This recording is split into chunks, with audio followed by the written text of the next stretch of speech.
It's Chris. Happy Friday. It's March 8th. It's the day after the State of the Union address. Can we talk about the State of the Union address? Let's talk about the State of the Union address. Okay, first of all, for everyone who took part in our watch party, thank you.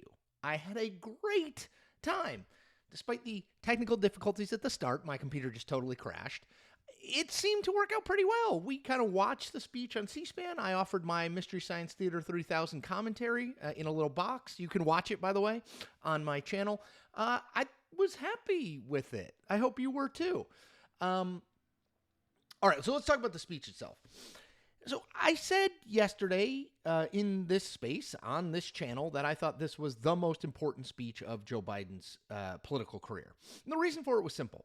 Biden has an age problem. A majority of the country thinks he's too old to be president again. A majority of the country has doubts about his competence to do the job he is running for. That is a problem, particularly when you're 81 years old and you aren't getting any younger.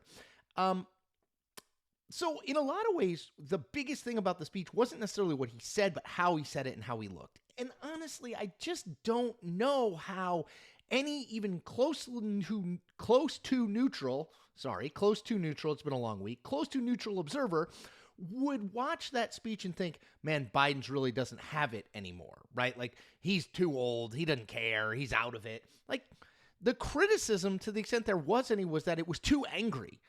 Sean Hannity said that it was a different Biden. He was over-caffeinated. I mean, okay, like, fundamentally, the bar he needed to clear, and you could say it was a low bar, I get that, but the bar he needed to clear was, does this guy have the energy and sort of oomph, that's a technical term, to be president? Can he get up there and give a speech for an hour in front of a semi-hostile audience? Is that something he can do and look energetic and good while doing it? And I think the answer to that is yes. Sorry, I'm getting texts. The answer to that is yes, he can. Now, does that mean that people won't be concerned about Joe Biden's age anymore? No, of course not. Plenty of people are still going to be concerned. Rightly so, right? One speech doesn't make a presidency or a campaign. Biden is going to have to show and prove along the way that the speech last night wasn't a fluke and that he can do this thing. No question about it. But given what the response would have been if Biden had looked old, if Biden had looked unenthusiastic, unenergetic, if he had flubbed a ton of words. I know, look, quick sidebar. Yes, he talks too fast.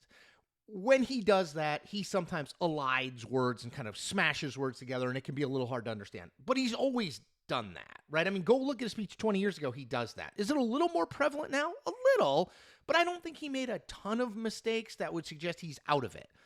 So I just don't know how you don't come out of that speech and think, okay, like, I may disagree with the guy's policies, but at least on that night, he proved he was up to the job of being president of the United States, right? And I get that Republican partisans are going to say, he was on drugs. I mean, there's no evidence of that. He was on stimulants. What? And I get that Democrats, no matter what he did, unless he just fell over, we're going to say, what a great speech. I get all that. I'm saying as a neutral observer, if the question was, is this guy up to it? The answer, at least last night, is yes. And that is a major, major win for Joe Biden. It's not conclusive. Campaign's not going to end tomorrow. He's not all of a sudden going to be ahead of Donald Trump in polling.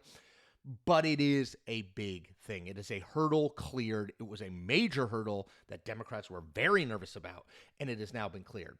All right, that's all I got. Thank you again if you watched the watch party. It was fun. Subscribe to this channel.